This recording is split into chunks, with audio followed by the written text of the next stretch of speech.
নমস্কার বন্ধুরা, আজকের ভিডিওটি খুবই গুরুত্বপূর্ণ হতে চলেছে। এই ভিডিওটি আপনার ঘরে সমস্ত সমস্যা দূর করতে চলেছে। আজকের ভিডিওটিতে যা কিছু সমাধান থাকবে তা আপনার প্রতিটি সমস্যার সমাধান করবে। যদি আপনার সন্তান ভুল পথে চালিত হয়, যদি আপনার স্বামী আপনার কথা না শোনে, যদি আপনার বাড়িতে অর্থ সংক্রান্ত কোনো সমস্যা থাকে, যদি আপনার বাড়িতে পিতৃদোষ সংক্রান্ত কোনো সমস্যা থাকে, তাহলে সব সমস্যার সমাধান পাবে আজকের এই ভিডিওটির মাধ্যমে।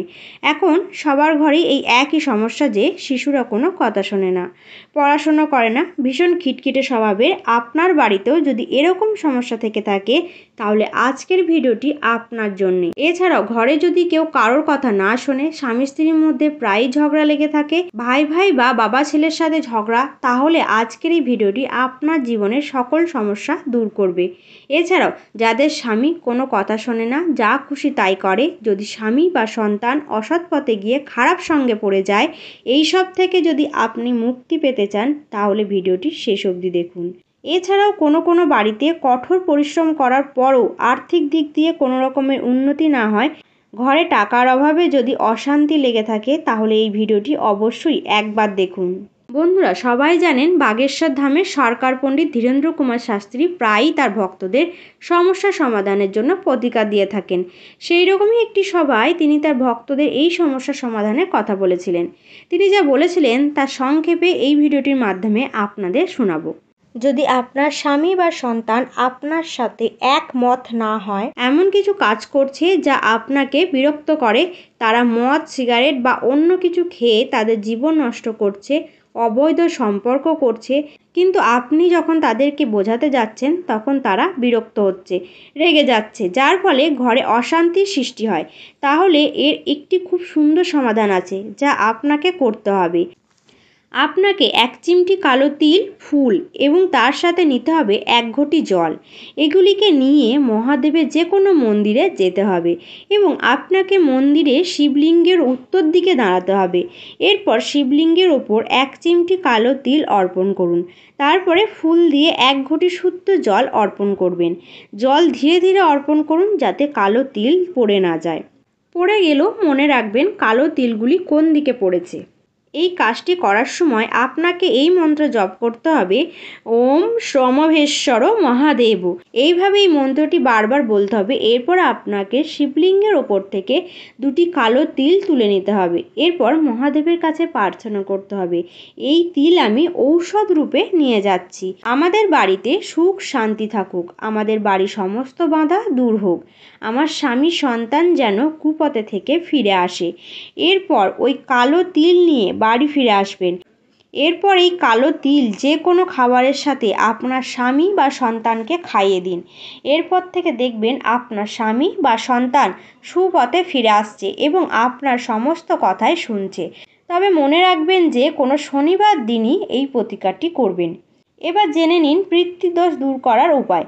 যদি পিতৃদোষ আপনার জীবনে থাকে তাহলে জীবনে অর্থের অভাব হবে, পরিবারে ঝগড়াঝাটি হবে, অশান্তির পরিবেশ থাকবে, পরিবারের উন্নতি হবে না। পিতৃদোষ দূর করার জন্য আপনাকে শনিবারে অশ্বত্থ গাছের পূজা করতে হবে, এতে পিতৃপুরুষরা খুব খুশি হন। আমি আপনাকে 3টি জিনিস বলবো যা আপনাকে করতে হবে শনিবার দিন। প্রথমে স্টিলের পাত্রে 2 চামচ কাঁচা দুধ এবং বিশুদ্ধ জল মিশিয়ে অশ্বত্থ গাছের মূলে অর্পণ করুন এবং ওম মহালক্ষ্মী নমঃ এই মন্ত্র জপ করবেন। এতে আপনার জীবনে মা লক্ষ্মীর বাস হয়। এরপর আপনাকে অশ্বত্থ গাছের মূলে সরিষা তেলের প্রদীপ জ্বালাতে হবে। তবে মনে রাখবেন প্রদীপ যেন গোল হয়, ভগবান বিষ্ণুর উদ্দেশ্যে এমন গোল প্রদীপ জ্বালানো হয়।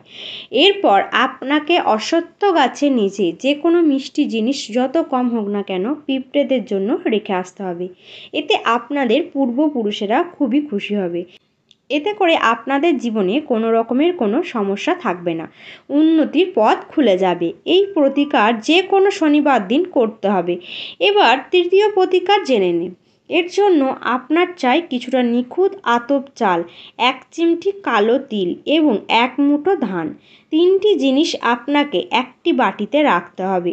এরপর শনিবার রাতে যখন বাড়ির সমস্ত সদস্য বাড়িতে ফিরে আসবে এবং খাওয়া দাওয়ার পর ঘুমোতে যাবে, তখন আপনাকে শুদ্ধ বস্ত্র পরে ঘরের প্রধান দরজার বাইরে কোথাও বাটিটা রেখে দিতে হবে।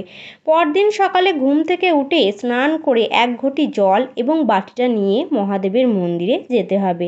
সেখানে উত্তর দিকে মুখ করে সেই আতপ চাল, কালো তিল ও ধান শিবলিঙ্গে অর্পণ করবেন। তার উপর জল অর্পণ করতে হবে। এরপর শিবলিঙ্গ থেকে 3টি আতপ চাল, 3টি কালো তিল এবং 3টি ধান তুলে বাড়ি নিয়ে আসতে হবে। এরপর একটি লাল কাপড়ে সেইগুলিকে বেঁধে টাকা রাখার জায়গায় রাখতে হবে। এমনটা করলে আপনার ঘরে কখনোই টাকা পয়সার অভাব হবে না। মা লক্ষ্মী আপনার বাড়িতে বাসা করবেন। তো বন্ধুরা, আশা করি বাগেশ্বর ধাম সরকারের বলা প্রতিকারগুলি আপনাদের ভালো লেগেছে। যদি ভালো লেগে থাকে তাহলে অবশ্যই একটি লাইক করবেন এবং চ্যানেলটিকে সাবস্ক্রাইব করে নোটিফিকেশান বেল আইকনটি অন করে রাখবেন। আর কমেন্ট বক্সে অবশ্যই লিখবেন জয় বাগেশ্বর ধাম সরকারের জয়।